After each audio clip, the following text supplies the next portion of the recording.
si sentirà, però mi farebbe piacere farlo sentire. Silenzio! Cioè, la mia presenza stasera qui è chiaramente non una presenza professionale, ma evidentemente amichevole, per il fatto che comunque i giorni trascorsi insieme per le canzonette per me sono stati importanti, belli, ho conosciuto un sacco di amici, un sacco di persone belle. Mi manca, ma non e il fatto di essere qui stasera era proprio un modo per voler stare una serata fra amici.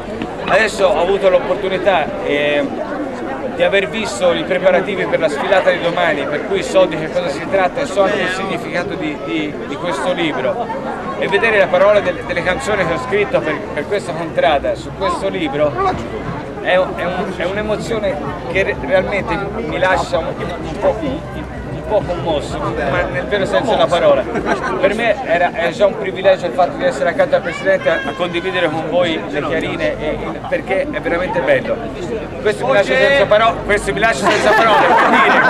Abbiamo il microfono stasera. È la mia prima sensazione di aver conosciuto veramente un gruppo di amici e di persone fantastiche, e questo è la conferma. Ringrazio chi l'ha fatto, sono veramente Giancarlo un po'.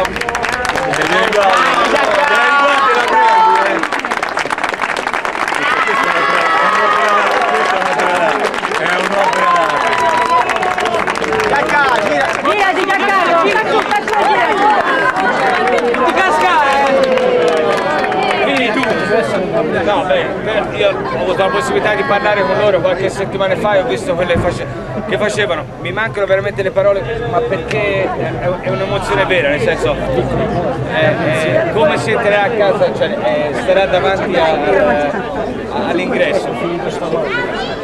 Non ho parole, ma c'è cuore. Grazie a tutti voi, sono felice di aver incontrato un sacco di amici. Te lo fai vedere? Paolo!